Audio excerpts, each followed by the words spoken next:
aku Nur, bagaimana kabar kalian? Semoga baik-baik aja ya.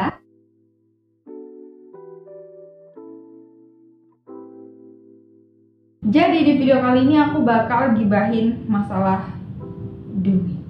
Kalian masih ingat gak sih dengan videoku yang ini tentang budgeting 500.000? Surprisingly itu banyak banget yang nonton dan komenannya juga banyak. I'm so thankful buat kalian yang masih setia nonton videoku.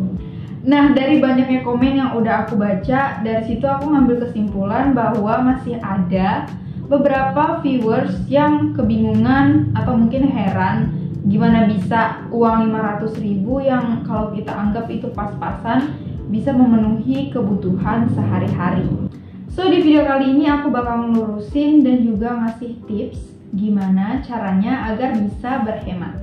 Oke, yang pertama aku mau ngelurusin dulu karena di komen itu banyak yang nanya, "Kak, skincare-nya gimana?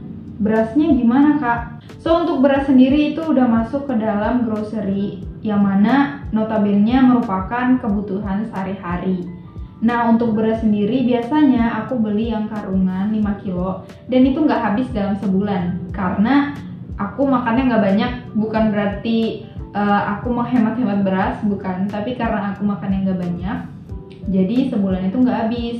Nah, uang groceryku itu kan ada 200.000, 150-nya untuk uang makan, sisa 50-nya lagi ini yang aku gunakan untuk membeli kebutuhan yang lain. Jadi kalau misalnya beras itu lagi habis, aku pakai uang 50.000 ini untuk membeli beras. Nah, kalau nggak habis ya aku belanjakan untuk yang lain. Jadi sebenarnya itu lebih ke menyesuaikan aja. Nah, kemudian untuk skincare sendiri, aku tuh bukan tipe orang yang suka beli skincare yang pricey gitu. Meskipun aku tahu skincare itu emang penting. Balik lagi, kita harus menyesuaikan budget yang kita punya, apakah cukup atau tidak. Pun kalau aku ada niatan buat beli skincare, biasanya aku nabung dulu. Kalau misalnya ada uang sisa bulan lalu, itu bisa aku gunakan buat nambah-nambahin kalau misalnya aku mau beli skincare gitu. Akhir-akhir ini tuh aku kepikiran pengen beli sesuatu gitu, tapi budgetku nggak cukup. Jadinya aku coba buat challenge gitu.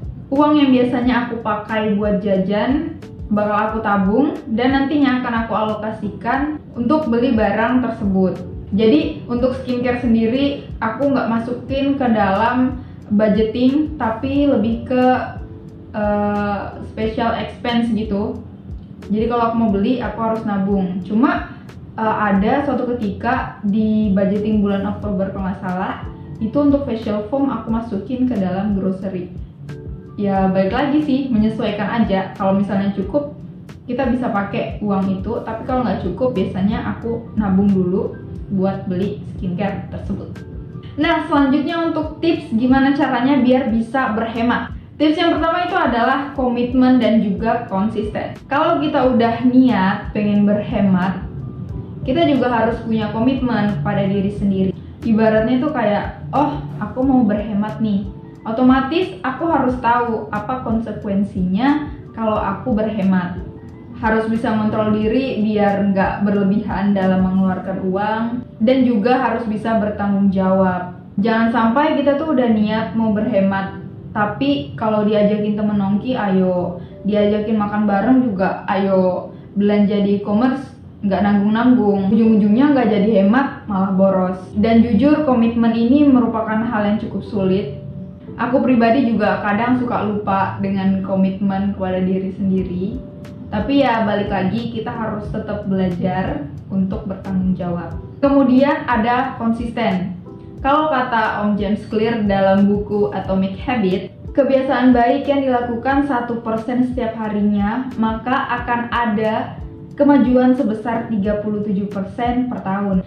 Sebaliknya, kalau kita melakukan kebiasaan buruk 1% setiap harinya, maka dalam setahun kita akan mundur bahkan sampai dengan 0. Nah, dari sini bisa kita simpulkan bahwa kalau kita bisa konsisten untuk berhemat atau mungkin budgeting, maka hal itu akan menjadi habit yang nantinya bisa ngedevelop diri kita sendiri, bisa membangun diri kita, dan nantinya kita jadi bisa memegang kendali atas diri kita sendiri supaya kita itu nggak over buat ngeluarin uang ketika belanja. Sebaliknya kalau dalam sehari aja kita udah nggak konsisten buat berhemat, misalnya kayak gini, hari ini boros saja, duitnya juga masih banyak kok. Nah, pemikiran-pemikiran itu akan membuat sugesti kepada otak kita yang nantinya bakal kita lakuin lagi di hari-hari selanjutnya. Dan karena sugesti itu nantinya malah membuat sebuah kebiasaan buruk yang kalau nggak kita kontrol bakal jadi boros terus-terusan.